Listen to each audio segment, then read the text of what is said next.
नमस्कार दोस्तों, मेरे YouTube चैनल रश्मि भक्ति ब्लॉग में आप सभी का बहुत बहुत स्वागत है। तो ज्येष्ठ माह की शुक्ल पक्ष की एकादशी को निर्जला एकादशी कहा जाता है। साल की सभी एकादशियों से सबसे ज़्यादा महत्वपूर्ण और विशेष फल देने वाली एकादशी कहलाती है। इस एकादशी के व्रत में पानी पीना वर्जित होता है, इसलिए इसे निर्जला एकादशी कहते हैं। तो साल 2025 में निर्जला एकादशी कब है और हमें निर्जला एकादशी का व्रत कैसे करना है, इसके नियम क्या है, इस वीडियो में आप सभी को बताने वाली हूँ। तो अगर आप सभी को वीडियो थोड़ा भी पसंद आता तो वीडियो को लाइक कर दीजिएगा। पहली बार जुड़े हैं तो चैनल को सब्सक्राइब करके कमेंट बॉक्स में जा करके ओम नमो भगवते वासुदेवाय नमः या हर हर महादेव जरूर लिखिएगा। तो आइए जान लेते हैं कि जो हमारी साल की सबसे बड़ी एकादशी है निर्जला एकादशी कब है और हम पूजा कैसे करें। तो निर्जला एकादशी का व्रत देखिए, एक दिन पहले ही दसवीं तिथि से शुरू हो जाता है। तो दसवीं के दिन ही हमें चावल का सेवन नहीं करना है और एकादशी के दिन भी नहीं करना है। द्वादशी के दिन जब व्रत का पारण कर लेंगे तभी हमें ये चावल का सेवन करना है। एकादशी तिथि की जो शुरुआत है वो 6 जून को 2:15 से शुरू होने हैं और इसका समापन 7 जून को सुबह 4:47 पर होगा। तो इस तरह से हमें जो एकादशी है वो 6 जून को रखी जाएगी। तो निर्जला एकादशी का व्रत हमें 6 जून को रखना है। साफ सुथरी जगह पर एक पीला वस्त्र बिछा लीजिए चौकी के ऊपर। उसके बाद गणेश भगवान को विराजमान कर लीजिए। श्री हरि विष्णु के जो भी आपके पास स्वरूप है वो रख लीजिए, उनकी फ़ोटो तस्वीर रख लीजिए। आप यहाँ पर अक्षत का प्रयोग ना करें तो थोड़ा सा मैंने फूलों का आसन दे दिया है। फिर मैंने मिट्टी का पात्र ले लिया, अर्थात घड़े की पूजा की जाती है और घड़े का दान करना बहुत ही शुभ माना जाता है।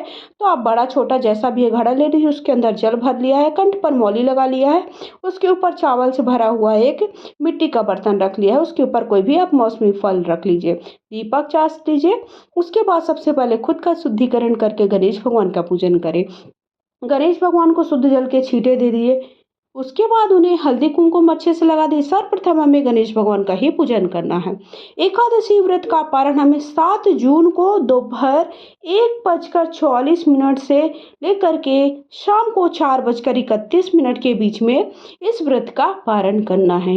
एकादशी की देखिए ये पूजा आप घर पर भी मंदिर पर भी कर सकते हैं या अलग से चौकी बिठाकर भी आप पूजन कर सकते हैं।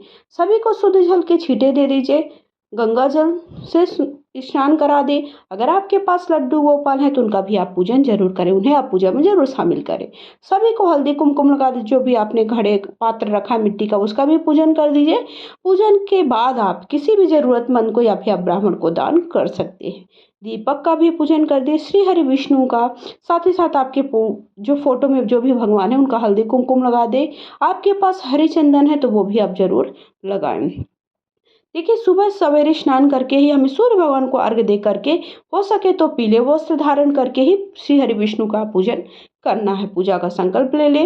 पूजा में पीले फूल, पंचामृत और तुलसी दल अवश्य अर्पित करें। जो भी उनको भोग प्रसाद अर्पित करे तुलसी दल जरूर शामिल करें। यहाँ पर थोड़ा सा मेरे पास सफ़ेद तिल थे तो तिल उनको चावल की जगह पर प्रयोग किया। यहाँ पर आपके पास काले तिल है तो आप उनका भी प्रयोग कर सकते हैं। इस दिन भगवान विष्णु और माँ लक्ष्मी के मंत्रों का जाप करें।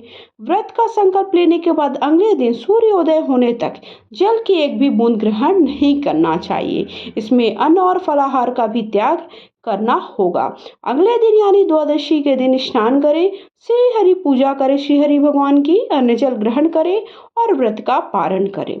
लेकिन अगर आपकी सामर्थ्य नहीं है कि आप निर्जला एकादशी का व्रत रख सके, निर्जला रख सके, तो आप जल वगैरह भी ग्रहण कर सकते हैं, दूध वगैरह भी ग्रहण कर सकते हैं, लेकिन ये आपकी सामर्थ्य के ऊपर है। और कुछ भी फलाहार भी कर सकते हैं। निर्जला एकादशी पर बिना जल ग्रहण किए भगवान विष्णु की उपासना का विधान है। इस व्रत को करने से साल की सभी एकादशियों का फल प्राप्त हो जाता है। यही एकमात्र ऐसा उपवास है जो हमें सभी एकादशियों का फल देने वाला होता है। भीम ने एकमात्र इसी उपवास को रखा था और मूर्छित हो गए थे, इसी वजह से इसे भीमसेनी एकादशी भी कहा जाता है। इस दिन आप जरूरतमंद के जो भी लोग हैं उन्हें मनोवांछित चीज़ें जैसे कि आप पंखे का दान करना, छतरी का दान करना, चप्पल का दान करना, जो बरसात वाली चप्पल आती है, घड़े का दान करना, क्योंकि ये ज्येष्ठ महीने की एकादशी जो कि जेठ के महीने में ये व्रत पड़ता है, इसलिए जो गर्मी से जुड़ी हुई जो ठंडक प्रदान करने वाली चीज़ें हैं उनका दान करना बहुत ही शुभ होता है, ताकि आपके मनोवांछित फल प्राप्त हो सके और जो भी आपके पाप है वो नाश हो सके।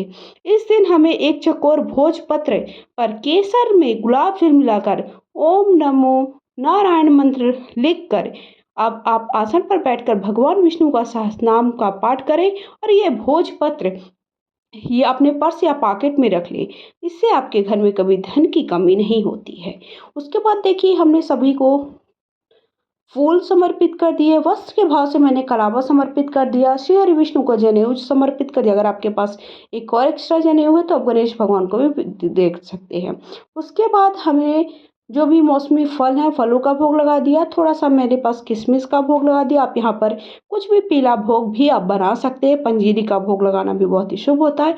जो भी भोग प्रसाद आप समर्पित करें उसमें तुलसी दल जरूर डाल दीजिएगा, लेकिन गणेश भगवान को मैंने अलग से फल समर्पित किया है, क्योंकि गणेश भगवान को हम तुलसी दल नहीं डालते। उसके बाद हाथ में थोड़ा सा पुष्प ले लेना है और पुष्प और तिल लेकर के हमें क्या करना है, एकादशी की कथा पढ़ लेनी है। कथा का वीडियो आप सभी को चैनल पे मिल जाएगा। प्रेम पूर्वक हमें आरती कर लेनी है। आप चाहे तो धूप से आरती कर लीजिए। यहाँ पर आप हवन भी कर सकते हैं, क्योंकि माना जाता है कि जो हम हवन करते हैं वो भगवान तक सीधे पहुँचता है, इसलिए हवन भी कर सकते हैं। और प्रेम पूर्वक आप धूप से या फिर अगर आपने जो दीपक चासा उसी से आप आरती कर लीजिए और अपनी पूजा में हुई भूल चूक के लिए अपनी सामर्थ्य के हिसाब से दक्षिणा जरूर रखें। एक लोटे में जल भर के रख दीजिए, ताकि और वो लोटे का जल है हमें, अगर आप दूसरे दिन चौकी उठाते हैं तो सूर्य भगवान को अर्घ्य दे दीजिए।